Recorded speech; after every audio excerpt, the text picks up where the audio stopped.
Todas, además, sin discusión. Esta vez sí que no hay aquí un problema inclusivo en absoluto, porque está claro que sois todas. Buenos días a todas. Mil gracias por venir esta mañana. Proponíamos, como no se puede, es todo tan caótico, solamente se puede venir de 5 en 5. Yo vengo cada semana 2 o 3 veces porque tengo una legión de amigos que quieren que vengas con ellos para luego decir que todo, decir que está regular, marcha malo, tartamudea, yo qué sé. Y total, que tengo que venir de 4 en 4 porque no hay manera de hacer esto de otra forma. Cuando presentamos la exposición, Lorena se acordará, había 40 y tantos periodistas y nos planteamos si venir 10 o 12 veces con cada 4 periodistas. Yo dije, he muerto a la tercera con seguridad. Y planteamos hacer esto, montemos un PowerPoint con la exposición, hagamos un recorrido virtual y que después que la gente pueda entrar y ver la exposición un poco a su aire. A mí, una de las cosas que más me molestan de una exposición es que te la expliquen. O sea, que no sé exactamente qué estoy haciendo hoy aquí, porque creo que en las exposiciones hay siempre una posibilidad de hallazgo y de descubrimiento, que es lo que te motiva a seguir viendo la exposición. Te fijas en cosas en las que nadie se ha fijado, te fijas en cosas aparentemente banales y que sin embargo a ti te llaman la atención, de modo que vamos a pasar por la exposición, pero de una manera que os permita, cuando la veáis, tener esa sensación de hallazgo y de descubrimiento. Es una exposición que acoge la Biblioteca Nacional, se va, como sabéis, en diciembre a la Sala de la Pasión de Valladolid. Siempre tuvimos claro que la exposición, que Delibes tenía que verse en Valladolid, ya sabéis, de la vinculación siempre persistente de Miguel Delibes con su ciudad. Y es una exposición que organiza Biblioteca Nacional, que ha producido acción cultural, y me apetece contarlo porque vienes aquí de comisario como si la exposición la hubieras hecho tú, y detrás de una exposición sabéis perfectamente la cantidad de gente que hay siempre, y luego mencionaré al diseñador Pablo y a la coordinadora Mercedes Serrano, que han sido 2 piezas indispensables para que la exposición se haya podido hacer. Son 248 obras, y me lo traigo apuntado en un papel porque nunca lo he sabido y con frecuencia te lo preguntan. Sabéis que en esta casa saltan las alarmas cada vez que el número de piezas supera las 200. O sea, si vas hasta 200 va bien, pero de repente cuando hay 210 ya empiezan a crujir todas las costuras en la certeza de que al comisario se le ha ido la pelota completamente y va a estar todo atiborrado, como en la película de Ciudadano Kane, todo lleno de cajas, ¿no? Bueno, pues 248 obras, 42 son de la Biblioteca Nacional, el norte de Castilla, el Archivo de Valladolid, hay una de una colección particular, y fundamentalmente todo lo que vais a ver en la exposición viene de la Fundación Miguel Delibes, Archivo Miguel Delibes, y de la Casa de Miguel Delibes. La RAE también participa con un par de documentos, pero la gran aportación viene de la mano de Miguel Delibes, que cuentan sus hijos que no era una persona muy ordenada, pero sí es cierto que guardaba todo. Había unos armaritos en la cocina que él nunca utilizó, de los que fue vaciando platos y vasos para guardar carpetas de correspondencia, manuscrito, documentación, etc. La única instrucción, como somos pocos, y es muy políticamente incorrecto, se puede decir, la única instrucción, el único consejo que me dio la familia, que me pidió cuando me encargaron hacer la exposición, fue Germán Delibes, que dijo: oye, una cosa, por favor, ¿viste la exposición de Cela? Y dije, sí, hombre, la exposición de Cela, me acuerdo perfectamente, esa geografía que recordaréis, esa sala atiborrada de, yo qué sé, de materiales de todo tipo, y dijo, por favor, intenta que la de mi padre no sea como la exposición de Cela. Y durante todo el proceso había un comentario siempre, que vamos siempre, ¿no? Pero se oía con frecuencia, cuando se nos iba la cabeza, alguien apuntaba, tío, te estás poniendo un poquito Cela y vamos a tener un problema con esto. Hemos intentado hacer una exposición sobria, elegante, austera, muy de Valladolid, nada intimidatoria. Hay veces que estas exposiciones de personajes son muy agiográficas y entras y te quedas totalmente aturdido por la presencia casi insoslayable del personaje, y aquí hemos pretendido, ya digo, todo lo contrario. 2 claves y empezamos a verla. Una es el título, Delibes, punto. Bueno, ni siquiera punto, Delibes. Había varios títulos para la exposición, trabajamos con varias ideas y con varias propuestas, y alguien, muy juiciosamente, no recuerdo quién, en una reunión dijo, perdonad, A estas alturas hace falta que califiquemos a Delibes de alguna manera. Un personaje tan leído, respetado, admirado, con tantos lectores, no necesita de ningún pórtico que condicione la mirada. Y nos pareció bien y apostamos por este título limpio, rotundo y absolutamente incontestable. Delibes, que es como se titula la exposición, y que viene completado con esta otra foto que seleccionó Pablo, sin yo saberlo, me dijo, oye, mira, he buscado esta foto, ¿te gusta? Y que me parece que resume perfectamente lo que pretendíamos hacer con esta exposición. Es un Delibes perfectamente reconocible, nadie duda que es Delibes, que se parece a Yves Montand, que se parece a no sé quién, tal, pero es un Delibes perfectamente reconocible, pero que no pertenece a esta iconografía gráfica que tenemos de Miguel Delibes. Hay muchas fotos de Delibes que tenemos en la cabeza y esta no es una de ellas. El pacto que establecemos con los visitantes es que vamos a encontrar dentro a un Delibes perfectamente reconocible, a un Delibes escritor, a un Delibes periodista, a un Delibes cazador, por supuesto, pero desde esta mirada original, traviesa, diferente, que aporta esa fotografía. Vamos a encontrar dentro otros Delibes que nos van seguramente a sorprender. La exposición, como os contaba, por el síndrome Cela, intentamos en todo momento que fuera una exposición muy discreta, acogedora, cariñosa, elegante, nada, insistía, intimidatoria. Está dividida en 3 salas, como sabéis perfectamente, no porque la exposición esté dividida en 3 salas, sino que aprovechamos las 3 salas para crear una narrativa que se rompe o que continúa en cada una de las salas. Y lo primero que se ve nada más entrar y nos encanta, según entras a la biblioteca y te pones el gel hidroalcohólico, giras la mirada y se ve desde esta esquina este retrato, la señora de rojo sobre fondo gris, que es el personaje imprescindible en la vida de Delibes. Ángeles de Castro, a quien conoce cuando tiene 16, 17 años, Delibes, ella es un poco más joven, es una gran lectora. El propio Delibes reconoce que hasta que conoce a Ángeles había leído apenas 2 o 3 libros, uno de Salgari, otro de Walter Scott y otro de Alejandro Dumas, no lo sé, no me acuerdo exactamente, pero que con Ángeles aprende a leer.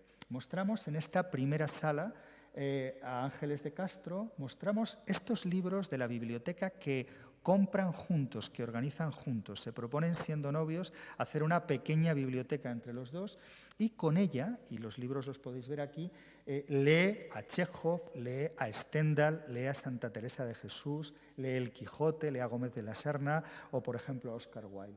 Son, ya digo, una biblioteca que organizaron entre los dos, que montaron entre los dos y en los libros frecuentemente Ángeles anotaba el momento en el que lo había leído, anotaba qué le había parecido, qué esperaba del libro y muy frecuentemente cosas como esta. Lo compré hoy con dinero que me dio Miguel, que le decía, oye, cómprate algo bonito. Y entonces contaba ella que en vez de colorete se iba corriendo a comprarse un libro, en este caso esta edición del Quijote.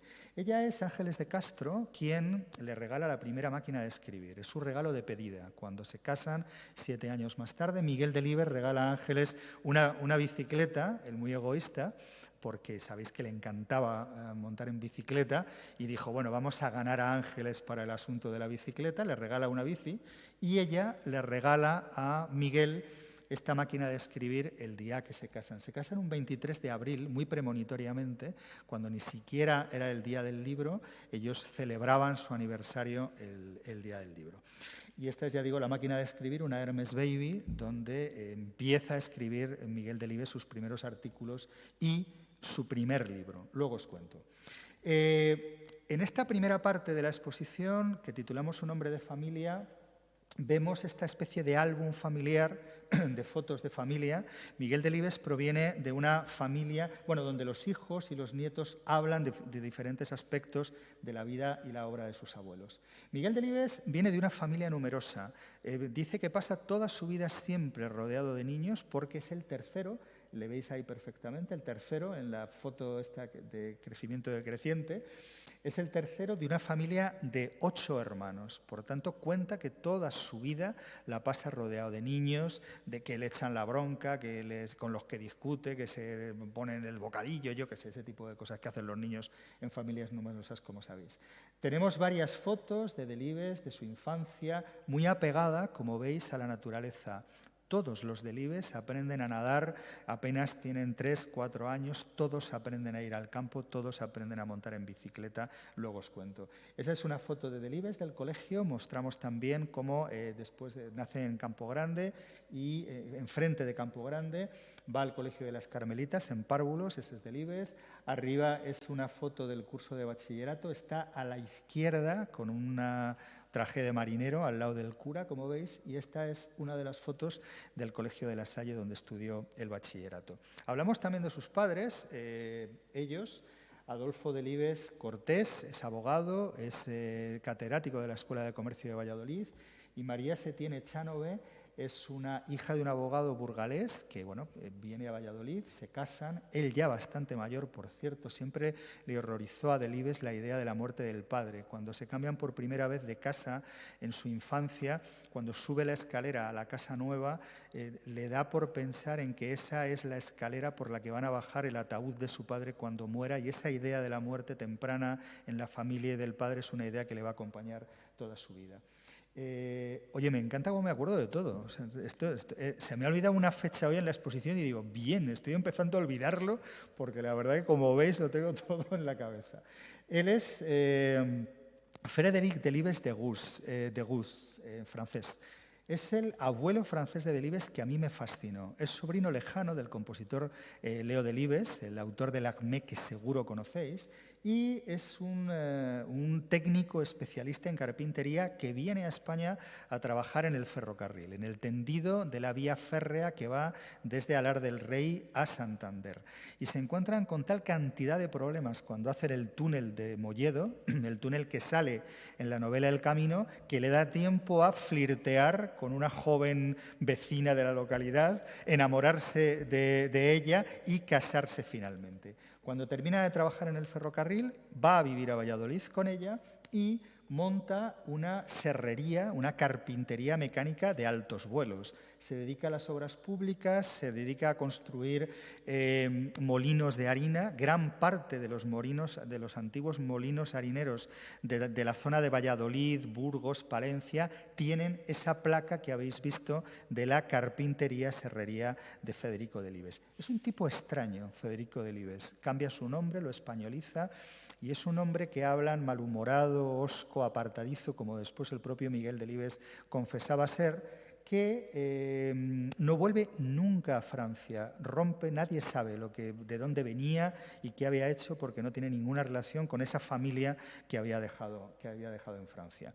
De este abuelo francés hereda Delibes, y es esta primera parte de la exposición, hablamos de la familia, hereda Delibes lo que llama la educación francesa, el amor por el aire libre. Mientras toda la burguesía vallisoletana está en los casinos bebiendo y fumando puros, los Delibes están todo el día en el campo, montan en bicicleta, saben nadar, juegan al fútbol. Aquí le vemos a Delibes en algunas de las fotos que conocemos de él. Ahí como jugador de fútbol, jugó toda su vida al fútbol, decía que jugaba del todo mal, de delantero primero y luego de portero, cuando se hizo mayor, de portero. Hay una serie de textos, por cierto, de Delibes y el fútbol de tirarse de la risa. Por ejemplo, en el que cuenta cómo jugaban en Sedano, en su pueblo en Burgos, donde iba a veranear, cómo jugaban los casados contra solteros.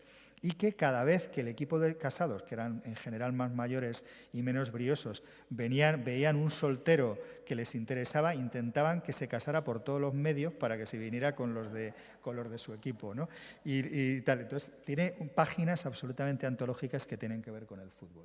La bicicleta es otro de los elementos básicos, clásicos de la vida de Delibes, y los paseos por el campo, el contacto con la naturaleza. La primera foto que se ve nada más entrar a la derecha es esta.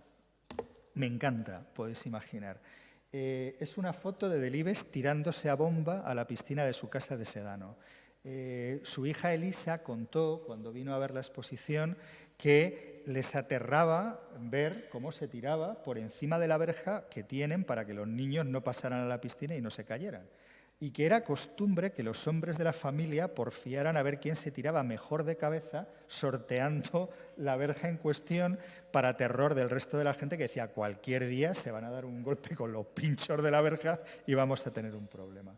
Me preguntaba el otro día cuántos escritores de su generación, pensadlo, aguantarían una foto como esta sin hacer el ridículo. Quiero decir, Cela, yo me la imagino perfectamente haciendo esto, pero sería motivo de jolgorio generalizado porque lo hacía como para provocar o para lo que fuera.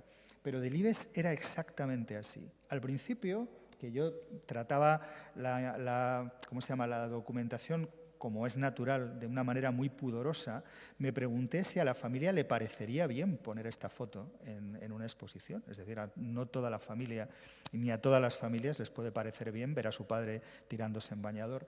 Y me desengañé el día que vi cómo su hijo Germán Delibes, hay una charla en YouTube delante de unos chavales de un instituto, la primera fotografía que pone de su padre es esta. Dice: os voy a hablar de mi padre, Miguel Delibes, gran escritor, premio Cervantes. Aquí le veis. Es esta parte que tiene que ver con la naturaleza, el aire libre, el deporte, es una parte, ya digo, esencial de la vida de Miguel Delibes. Algo que os va a llamar la atención de la exposición, por lo menos a mí me lo llama y lo digo tranquilamente porque no tengo nada que ver, es la estética, la belleza, lo bonita que es. Venía de verla ahora con unos amigos que me contaban, se volvían y decían: qué bonito, al margen de lo que sea. Quiero decirte que es Delibes y es bonito, pero que si es una exposición de moneda renacentista, qué bonito también. Pablo, el diseñador, ha hecho un trabajo excepcional. Creo que es una exposición muy acogedora, muy cariñosa y muy llena de pequeños detalles que buscan, ya digo, que sea bonita, y creo que es muy importante para una exposición, efectivamente, que lo sea. La guerra. Delibes tiene 16 años cuando estalla la guerra civil. Valladolid se adhiere de inmediato a los generales sublevados. Vive prácticamente en una ciudad donde no hay guerra, más allá de algún bombardeo ocasional de la aviación republicana, y se dedica a estudiar comercio. Hace bastante vida normal en Valladolid y a jugar al póker, que es otra de sus aficiones secretas. Se convierte en uno de los mejores jugadores de póker, iba a decir del mundo, no sé, pero desde luego jugaba muy, muy bien al póker, y durante toda su vida le dio miedo engancharse al póker porque fue algo que durante una época le interesó mucho en su vida. Él, ante el terror de ser movilizado y enviado al ejército de tierra, tener que matar a alguien viéndole la cara, decide con un grupo de amigos alistarse en la Marina y es enrolado y destinado al crucero Canarias. Trabaja, mirad la foto si tenéis oportunidad, abajo a la izquierda, ese tirillas con el casco muy delgado y muy estirado es Miguel Delibes en el puesto antiaéreo, y esta es la foto que se conserva de su paso por la Marina, que desde luego sería el marinero menos marcial de la historia de la Marina española, con absoluta seguridad, como veis. En cada una de las vitrinas vamos mostrando ese rastro autobiográfico que va dejando en sus libros, en sus novelas, en sus crónicas. Por ejemplo, cuando muchos años más tarde publica 377A, Madera de Héroe, que es una novela que no tiene nada que ver con él, pero pone 377A en el título, que era el número que él llevaba en la chapa de la Marina. Toda la vida va dejando rastros de él mismo en muchas de sus novelas y en muchos de sus libros. Este es, por cierto, el 377A, que no sabía que tenía la diapositiva, Madera de Héroe, y esta es la partida donde hay un cuento que se llama El Refugio, donde el protagonista baja en una ciudad de provincias durante la guerra a un refugio en un sótano para protegerse de los bombardeos de la aviación, que fue la manera en la que él vivió la guerra en Valladolid. Seguimos hablando de su biografía. Dibuja muy bien Miguel Delibes. Ya había tenido mucho éxito en el colegio dibujando caricaturas de los curas para regocijo del resto de los alumnos y algún berrinche con los curas del colegio que no se veían del todo bien tratados. Y acude al norte de Castilla, sigue estudiando comercio, ha empezado la carrera de Derecho y va al norte de Castilla con unos cuadernos y dice: buenas, que sé dibujar. Y entonces los del norte de Castilla le dicen: pues nos vienes fenomenal, porque queremos hacer críticas de cine, pero no queremos pagar la reproducción de las fotografías de las mayors estas, y entonces vete a las películas y haces caricaturas de, ¿habéis visto alguna? Clark Gable, las actrices de Hollywood, etcétera y tal, y empieza también a hacer ¿cómo se llama? Críticas de cine. Publica chistes, publica dibujos más realistas, no le salía mal Mussolini, por ejemplo, hace caricaturas de los jugadores, de los partidos, de todas estas cosas, con un seudónimo que se hace muy popular en Valladolid y que es Max, el dibujante Max, que es un seudónimo que crea el propio Delibes con la M de Miguel, la A de Ángeles y la X de su futuro, del enigma de su futuro. Y ya digo que monta Max y empieza a trabajar en el periódico haciendo caricaturas y monos de fútbol que ilustran las crónicas de los partidos. Paralelamente hay una parte relativamente desconocida de la vida de Delibes, que es su trabajo académico. Todos nos suena como que había sido catedrático y tal, pero lo cierto es que gana la cátedra por oposición, gana la cátedra de Derecho Mercantil que había dejado libre su padre cuando se jubiló, y durante toda su vida compagina el trabajo docente por la mañana, primero en la Escuela de Comercio, después en la Universidad de Valladolid, y por la mañana y por la tarde el trabajo en el periódico. Vemos esta parte, por tanto, de Delibes que tiene que ver con la docencia, a la que ya digo dedica gran parte de su vida. Esta es otra de las miradas de la exposición que nos gusta. Y una de las preguntas recurrentes cuando estábamos montando la exposición, con cierta sorna y cierta mirada traviesa, preguntaban de un codazo, bueno, y vais a hablar del Delibes cazador, claro, ¿no? Como diciendo, vaya lío con la que está cayendo, con la caza, hablar de este Delibes cazador que tienes que vender, que además que era ecologista, que no sé qué, que tal cual. Bueno, por supuesto hablamos de Delibes cazador.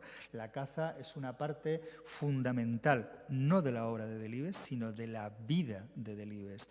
Él siempre defendió aquello tan eufónico de soy un cazador que escribe y no un escritor que caza, y dice que la mitad de su vida que había pasado al aire libre, si volviera a repetir su vida, añadiría la otra mitad de su vida también, porque era de esos pocos lugares donde se sentía verdaderamente feliz. El otro día me encantó escuchar a Elisa Delibes de Castro en Informe Semanal. Hicieron un reportaje muy bonito con ella y contaba que solamente, que la caza había salvado a su padre de la depresión, de la melancolía, de esa tristeza casi inherente a esa naturaleza, y que lo único con lo que lo había conseguido superar, decía, ni los hijos cuando murió mi madre pudimos, ni los nietos cuando murió su abuela pudimos, y lo único que sacó a mi padre de la depresión más profunda fue salir al campo a cazar.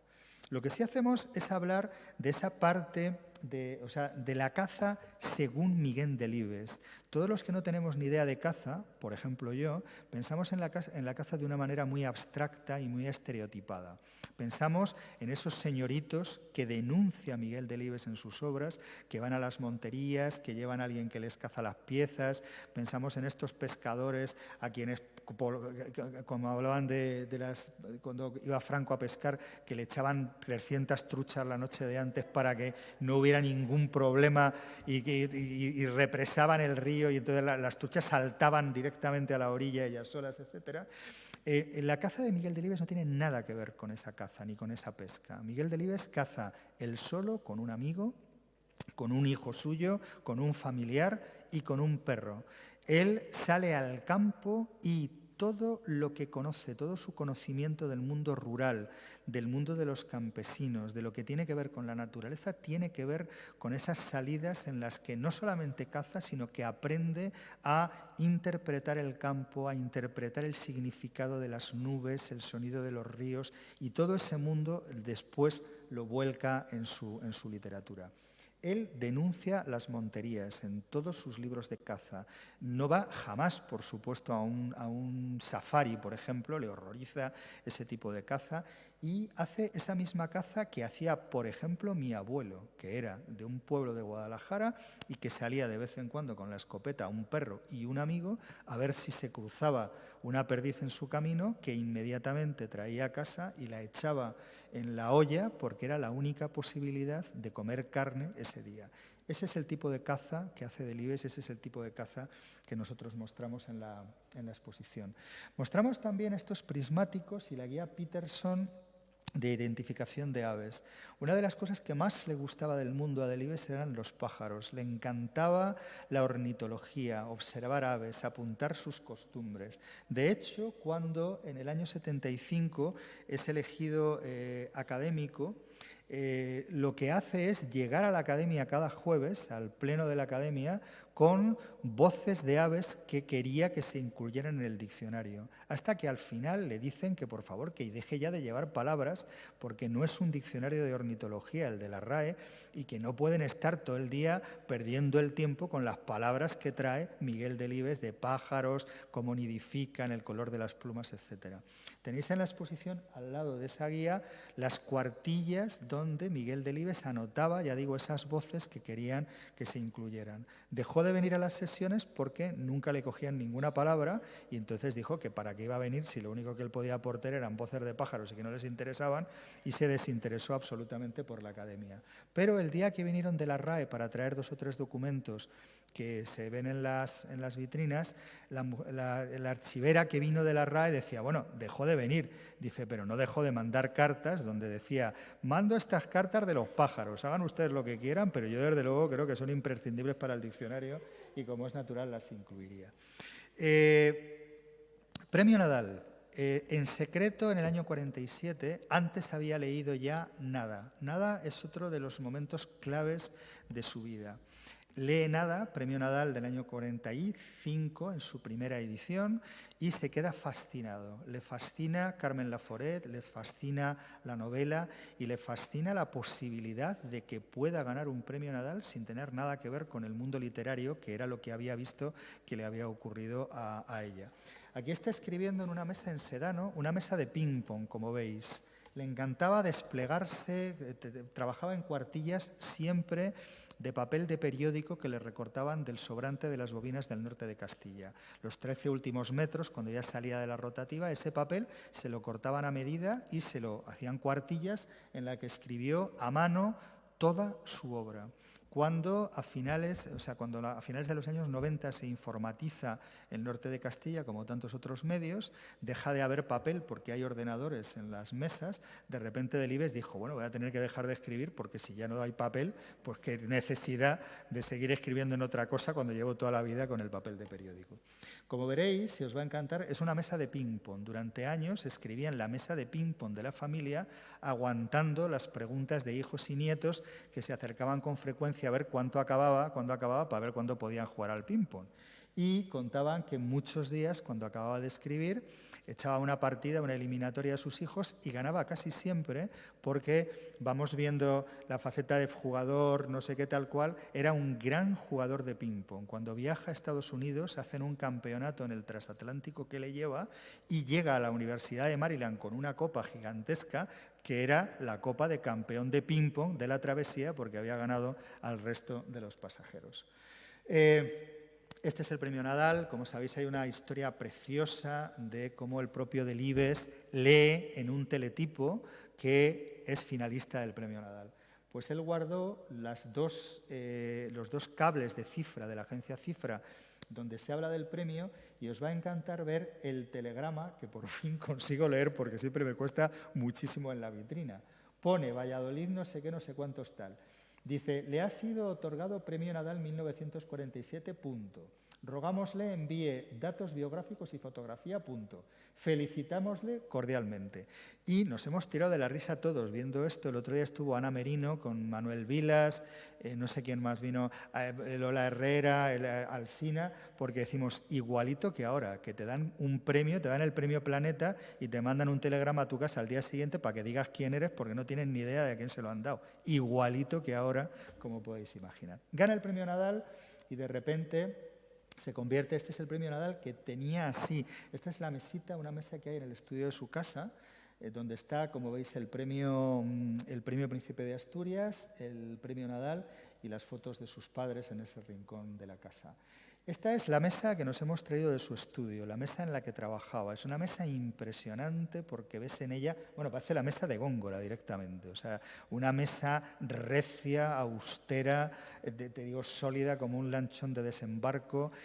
Cuando vinieron la gente que hizo el transporte, entraron muy chulos preguntando por el comisario. ¿Quién es el comisario de esto? Que tenemos ganas de conocerle. Porque no se puede desmontar. Está metida con unos, bueno, no sé cómo es el proceso, pero no tiene ni un tornillo. Está todo metido, encolado, de manera que no se puede bajar. Y vivía en un 8º piso y entraba con dificultad por la escalera. De modo que tuvieron que bajarla a mano, no parecía tan complicado. Bueno, pues la desmontarán y la bajarán. Pues la tuvieron que bajar por la escalera, piso a piso, porque ya digo que no se puede desmontar.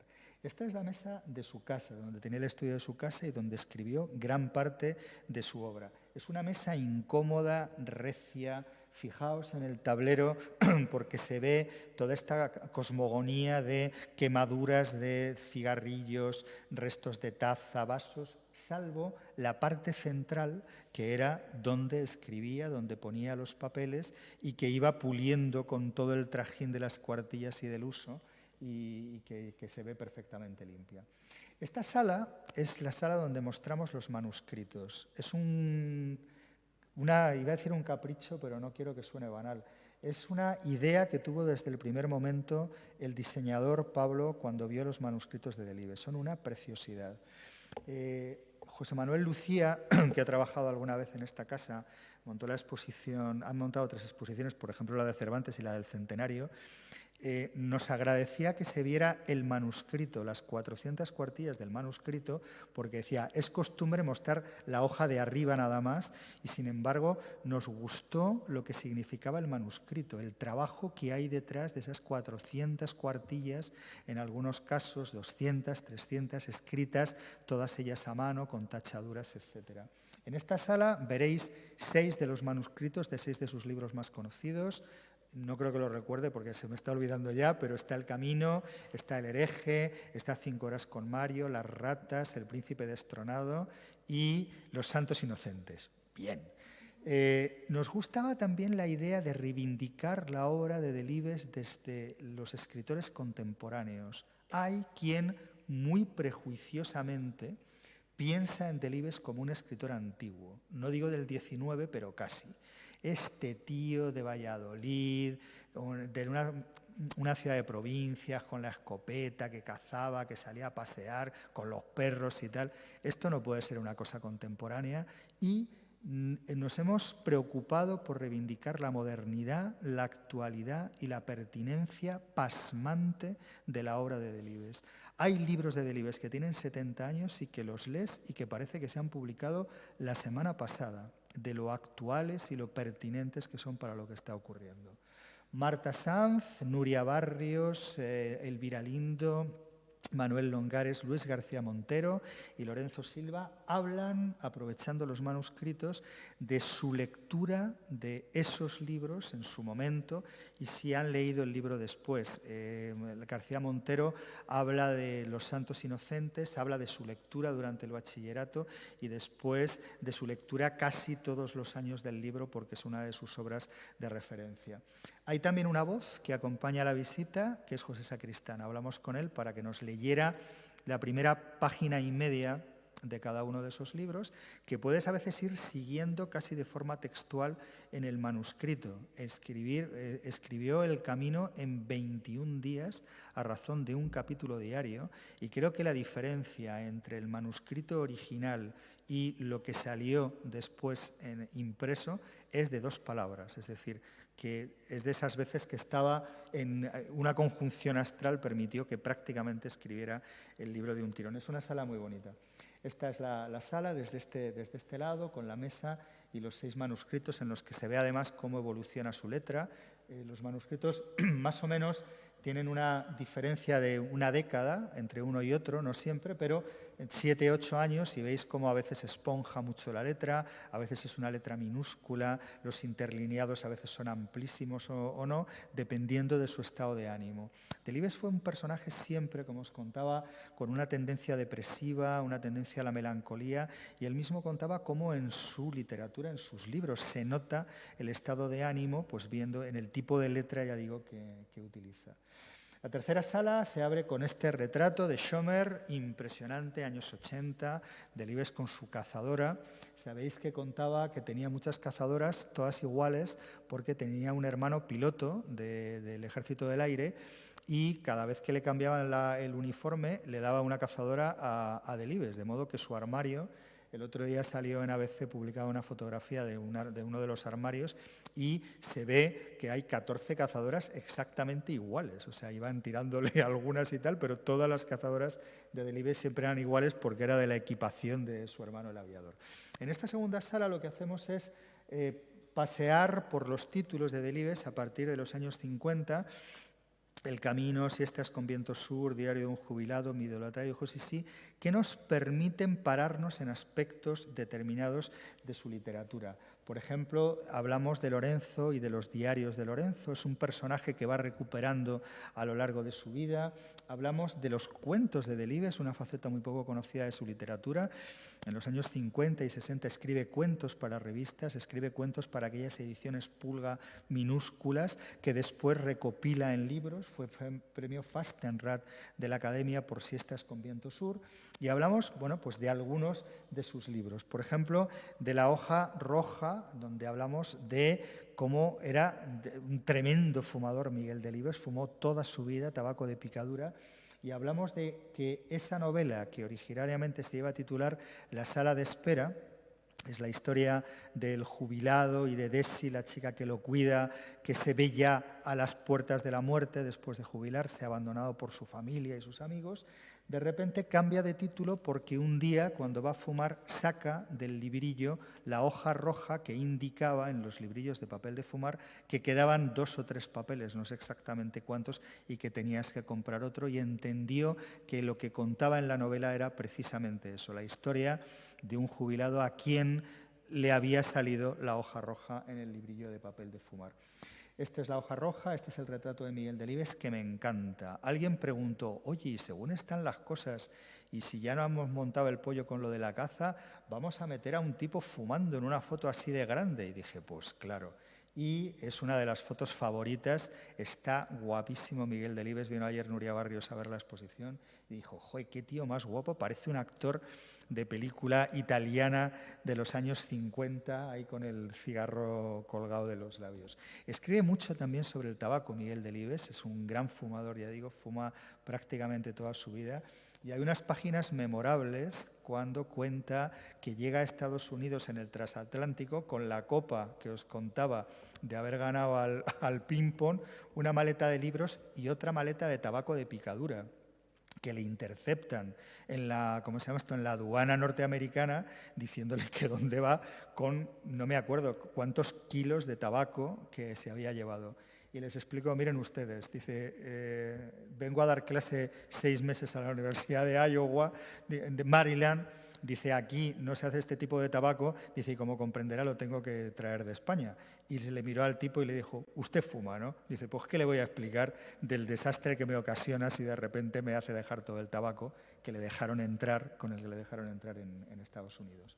Hablamos, por cierto, una de las obsesiones que tuvimos desde el principio, obsesión que compartimos con Lorena, que ahora os la voy a contar, era que aparecieran los libros de Miguel Delibes. Hay muy pocos objetos, hemos renunciado a meter las zapatillas, hemos renunciado a la visera, hemos renunciado a la bicicleta que estuvo casi hasta el final, pero que acabó cayendo también, porque cada vez nos molestaba más, nos parecía más cela, esa parte casi agiográfica, ¿no?, de la pluma, las gafas, el papel de envolver, y nos chocaba cada vez más con la idea que íbamos teniendo de la exposición, donde lo que queríamos y creo que prevalece es la obra de Delibes.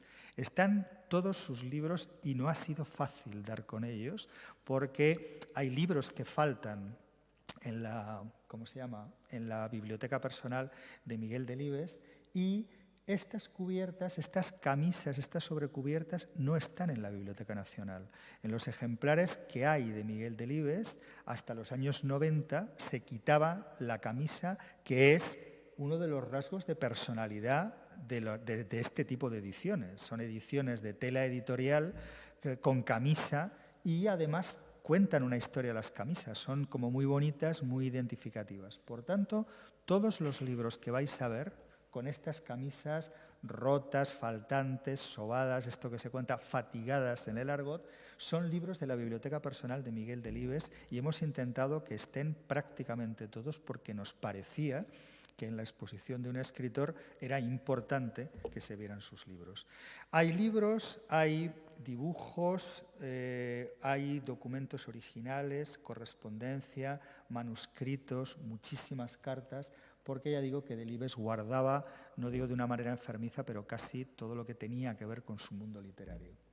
Otro de las sorpresas es esa faceta viajera de Delibes, inesperada faceta porque todos tenemos la idea de Delibes en casa metido con el pantalón de pana, las zapatillas, una rebequita y metido en la mecedora leyendo todo el día. Pues no, Delibes viaja durante años por toda Sudamérica, Estados Unidos, por toda o buena parte de Europa, siempre en coche. Nos encanta porque tenía un 1500 de toda la vida, que cada vez que emprendía un viaje lavaba, como los señores antiguos, con un cubo y una esponja de agua y una manguera antes de salir de viaje. Delibes tiene 5 libros de viajes, 5 libros de crónicas de viajes.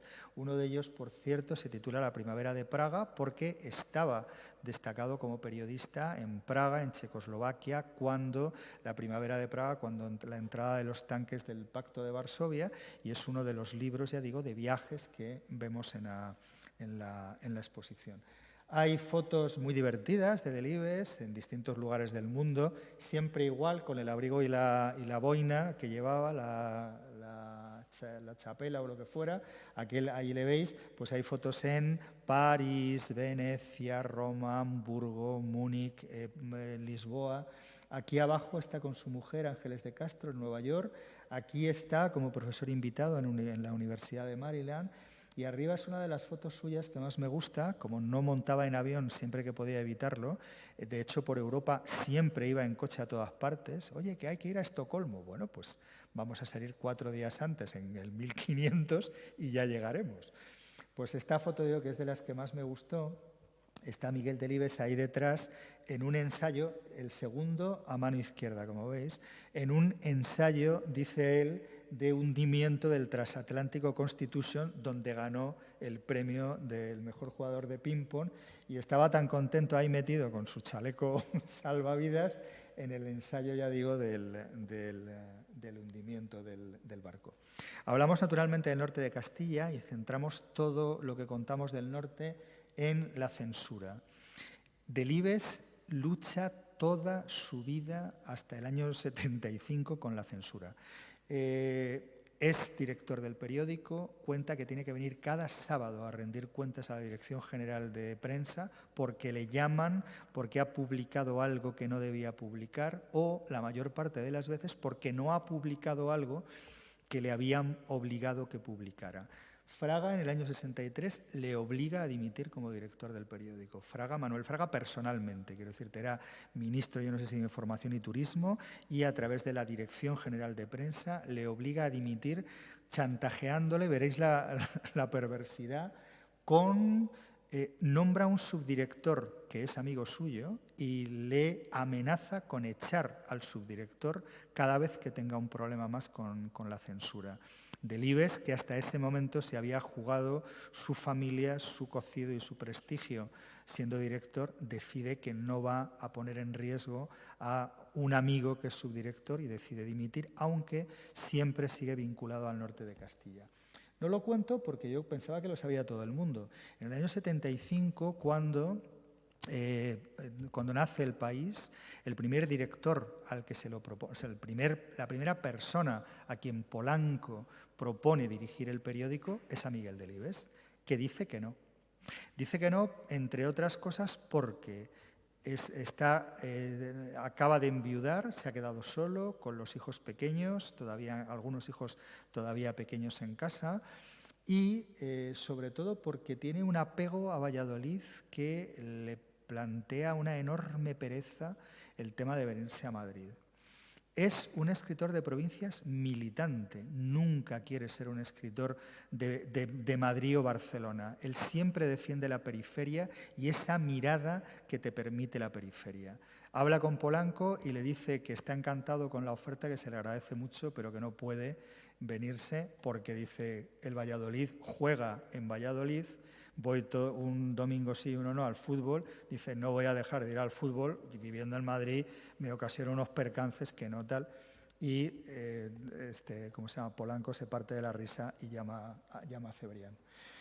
De nuevo, como veis, fotos bonitas. Aquí vemos Castilla como lugar imprescindible de la obra de Delibes. Todos los libros, salvo 2, están ambientados en Castilla y esta vez sí que me acuerdo de cuáles son, que siempre se me olvida. Diario de un emigrante está ambientado en Chile, pero todo el tiempo habla de Castilla. Él habla más de Castilla que los libros de Castilla y... ¿cómo se llama la película? Estoy tonto. Los Santos Inocentes, que está ambientado, como sabéis, en Extremadura. Luego os cuento una cosa. Oye, ¿vamos bien de tiempo o estoy pesadísimo? ¿10 minutos? ¿O queremos...? ¿Sí? Eso, perdonad, que es que me entusiasmo y puedo estar aquí. Queríamos también arte moderno, arte contemporáneo en una exposición de Delibes, o sea, que nadie piense que estamos hablando del siglo XVII. Esas fotos que veis son fotos de hace 2 años, son de un proyecto de José Manuel Navia a partir de textos de Miguel Delibes. Esa Castilla que pensamos que no tiene nada que ver, que es historia, sigue existiendo, sigue habiendo pueblos abandonados, pueblos donde los jóvenes, de los que tienen que salir los jóvenes porque no encuentran un futuro posible, que es lo que ya en su momento denunció Miguel Delibes. Esta foto es del año 2017 y es la foto de estas de Navia que vemos para ilustrar el tema de Castilla. Hablamos de Delibes y el teatro. ¿Cuántos lectores no han llegado a la obra de Delibes a través de estas puertas que son el cine y su literatura? Hablamos de 5 horas con Mario, hablamos de las otras 3 obras de teatro que se han adaptado al teatro, obras de Delibes, Las guerras de nuestros antepasados, La hoja roja y la última, que es esta de Señora de Rojo sobre fondo gris, que representa Sacristán después de que muriera Miguel Delibes, porque sabéis que siempre Miguel Delibes se negó a que se hiciera ninguna adaptación cinematográfica o teatral de la obra, porque en Señora de Rojo habla de la muerte de su mujer, año 75. Pues todavía no se había recuperado cuando 2 años antes de morir Sacristán le dijo: Miguel, déjanos que hagamos una adaptación de Señora de Rojo, ha pasado ya tiempo suficiente, y le volvió a decir que no, y le dijo: mira, como sé que lo vais a hacer bien, cuando me muera haces la adaptación que quieras, que seguro que va a ser estupenda, pero no estoy todavía preparado, y habían pasado 30 años, para ver a mi mujer en un escenario. Hablamos de ese Delibes también muy amigo de sus coetáneos, ¿no? Esta idea que prevalece de tío de Valladolid que no hablaba con nadie, pues no se corresponde con decenas de fotos y decenas de cartas, miles iba a decir, que hay en su archivo, donde, bueno, pues está con Guillén. Me encantó porque vio la foto su hija Camino, que es muy divertida, y dijo: ¿qué leche estaría pensando Guillén de mi padre para mirarle así? O sea, está como diciendo: ¿y este tío, este hombre de Valladolid? Bueno, pues está con Guillén, está con Pla, está con Ayala, fueron grandes, grandes amigos. Está con Vergés, su editor, es de esos pocos escritores que publican toda su obra con la misma editorial. Estuvieron publicando libros juntos 50 años y Delibes era el escritor estrella de Destino durante muchos años, y hay una relación entre ellos que empieza siendo muy formal y acaba siendo de amistad. Es un libro precioso el que se publicó. Aquí hablamos de la muerte de Ángeles. Muere en el año 74, tiene un tumor benigno en el oído, nada hacía presagiar que pudiera tener algún problema, pero después de la operación entró en coma y no consiguieron sacarla. Delibes entra en una depresión profunda, no escribe nada durante 5 años y lo único que hace es dar el discurso de la academia. Estas son las adaptaciones cinematográficas, por cierto, Retrato de familia, La guerra de papá, y vemos también alguna curiosidad que siempre encanta a todo el mundo ver, que es el contrato con la Metro-Goldwyn-Mayer que firmó para adaptar los diálogos de Doctor Zhivago, la película de David Lean. Cada vez que veáis Doctor Zhivago, que sepáis que la adaptación al castellano de los diálogos la hizo Miguel Delibes. Hablamos también del cine y de lo importante que es el cine para la novelística de Delibes. Hablamos, por supuesto, de Los Santos Inocentes. La vi para elegir qué 15 segundos íbamos a ver en un televisor en la exposición no hace mucho y es una maravilla de película que, por supuesto, como supongo que todas las habéis visto ya, os recomiendo ver otra vez, porque la verdad que es un pedazo de película. Os hablaba de la academia, había sido ya elegido académico cuando murió Ángeles y se sintió en el compromiso de dar el discurso de entrada en la academia. Se titula El significado del progreso desde mi obra, creo que lo he dicho, el sentido. Estoy leyéndolo mal. El sentido del progreso desde mi obra, y es el primer discurso ecologista que se oye en España. No existía ni siquiera el ecologismo. En el año 75 empezaban a surgir las primeras asociaciones de amigos de la tierra, aquellas chapas que recordaréis del nuclear no gracias. Eso era primeros de los 70, pero todavía no había ni siquiera un discurso articulado. Bueno, pues lo primero que se oye, la primera defensa ardorosa de la naturaleza, la primera denuncia de lo que el progreso irresponsable representa para la salud y el futuro del mundo, lo da Miguel Delibes en la academia. Nadie entendió nada, o sea, ningún académico entendió absolutamente nada, porque todos hablaban de Calderón, de Góngora, de no sé qué, y viene este tipo y de repente habla de centrales nucleares, de la temperatura del planeta, y fue una enorme decepción, lo contó el otro día alguien, para los académicos, que un tipo tan brillante dijera esas cosas que no les había, que ya digo que no entendían nada. Esa cartela está fuera de la vitrina, perdonad, porque... Bueno, lo mismo me quedo afónico y tenemos que acabar ya y ni siquiera tenéis que aguantarme 5 minutos más, a ver si lo consigo. Que digo que está fuera de la vitrina porque es el discurso, el original del discurso manuscrito que regaló la familia, que donó la familia a la Biblioteca Nacional 2 semanas antes de inaugurarse la exposición y que está dentro, pero quiero decir que señalamos que fue una donación posterior. A partir del año 80 contaba Delibes que se levantaba los lunes y le habían dado 5 premios y a veces no exageraba demasiado. Uno de los tíos más premiados de la historia de la literatura en español, tiene todos los premios, Nadal, Fastenrath, Premio Nacional de Literatura 2 veces, etc. De repente le premian por su carrera literaria, pero también por su defensa de los valores. Tiene premios, es presidente honorario de la no sé qué de ornitología, le dan premios que tienen que ver con la defensa de la ecología, hay, ya digo, no solamente premios a su obra literaria, sino premios también a su figura y su compromiso social y político. Me encantó porque uno de sus hijos, Juan, este es el premio Príncipe de Asturias, año 82, dijo, ¡joder, qué contento está papá en esta foto! Y dijo Camino, dice, bueno, claro, porque no tenía que hablar, se le habían dado exequo con Torrente Ballester y le convenció Delibes a Ballester para que hablara el otro. Dijo, mira, Torrente, habla tú, que te gustan estas cosas y tal. Lo que peor llevaba del mundo era tener que hablar, ser protagonista, que le miraran en una tribuna.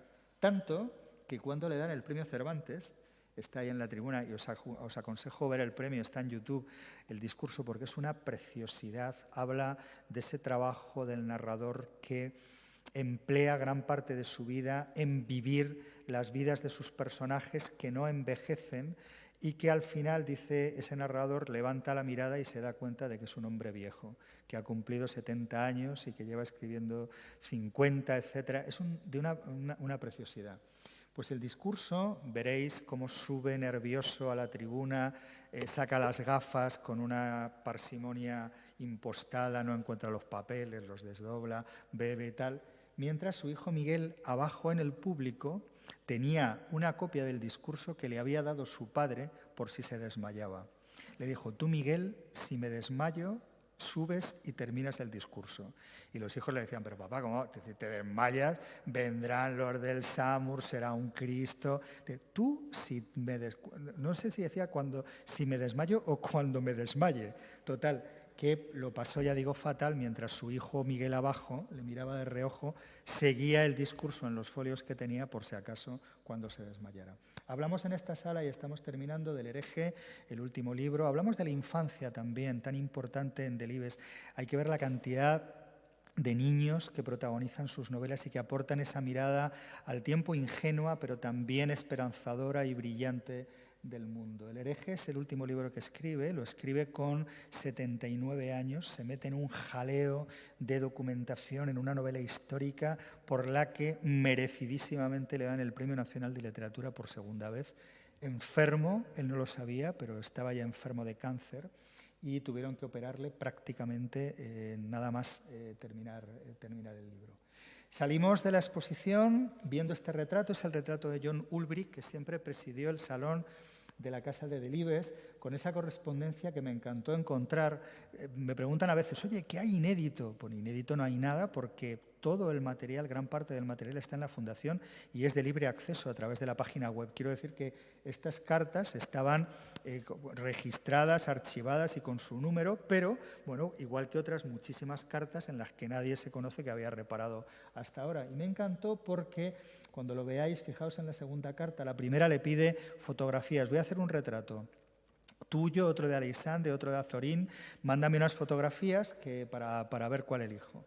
Y en la segunda carta ha terminado el retrato y le dice, he terminado el retrato, mide 1,50 por 1,63, dice, va a quedar muy bonito, mira, va a ser así, y se lo dibuja. Es como un sello de este tamaño en el que hace un dibujo perfecto del retrato que después del que hace una fotografía sujetándolo con su mujer para que supiera cómo es. Este retrato ha estado siempre en casa de Delibes y hay cientos de fotografías de Delibes posando delante del propio retrato de cuando era joven. La exposición acaba con esto que es una belleza, es la explicación de por qué estamos aquí. Hay escritores de una novela, escritores de 2, escritores de 3 y hay escritores que tienen 50 libros. Y es un recorrido, como veis, muy gráfico, muy impactante por lo que significa la obra de Delibes. Año a año, cada uno de sus títulos y de alguno contamos alguna curiosidad. Me encanta porque te permite ver qué libros de Delibes has leído, recordar las lecturas, ver libros que no has leído de Delibes y que tienes pendientes, encontrarte con títulos de Delibes que no tenías ni idea de que existían. Yo me he encontrado, sin exagerar, 4, 5, 6, 8 libros que ni siquiera sabía que existían de Miguel Delibes. Y nos encanta explicar, ya digo, de esta manera tan gráfica que se le ocurrió a Pablo el motivo por el que estamos aquí. Miguel Delibes, hay un catálogo también, como sabéis. Hay 2 tipos de catálogos. Un catálogo prisionero de la exposición, donde te cuenta toda la exposición, y hay catálogos que aportan información adicional a la exposición. A mí me parecía que de Delibes, como que la exposición acabará más tarde o más temprano, acabará la de Valladolid y que al final el catálogo lo que tiene que mostrar es la información que tiene que ver con la exposición. De modo que el catálogo son 17 firmas, 17 miradas. También saltaron todas las alertas porque si hay más de 4 textos de repente, pero bueno, ¿dónde va este tío con 17 firmas? Y bueno, pues Bernardo Achaga, Jiménez Lozano, Luis Mateo Díez, quien más hablan de Delibes, Gustavo Martín Garzo, pero también Pilar Adón, también María Tena, también Sergio del Molino, jovencísimo escritor, aportan, ya digo, una mirada más moderna y más actual a la narrativa de Delibes. Cerramos también allí el catálogo con todas las cubiertas de todos los libros, de las primeras ediciones de todos los libros de Delibes. Y me apetece mencionarlo porque no sabéis lo que nos costó encontrar las cubiertas de las primeras ediciones de Delibes. Hay muchas en su casa, pero muchas que no están en su casa también y que hubo que buscar una a una. Y os mencionaba al principio a Mercedes Serrano, coordinadora de la exposición, imprescindible. Os mencionaba el diseñador Pablo González, Negro se llama, nunca me acuerdo del apellido porque toda la vida nos hemos... Pablo, ¿qué tal? Pablo González Negro es el diseñador, Imanol Bertolo, que es el diseñador del catálogo, que tuvo que ir librería de viejo por librería de viejo para buscar, como en esos cromos antiguos, los libros de cromos, esos cromos que nunca salían y que tenías ya que te faltaban 5, que te faltaban 3, que te faltaba 1, que siempre era el que nunca acababa por desaparecer. Pues tuvo que ir, ya digo, buscando las 5, las 7 últimas cubiertas, pues eso, por librerías de viejo, amigos que tenían la obra, un amigo suyo cuyo padre era amigo de Delibes y tal, y consiguió al final que aparezcan en el catálogo toda la obra, libro a libro, cubierta a cubierta de todos los libros de Delibes. Las 2 y 5. No se me puede traer a estas cosas. Muchas gracias. Creo que no se puede preguntar y demasiado nos hemos arriesgado aquí hablando sin mascarilla. Muchísimas gracias. Mi mascarilla.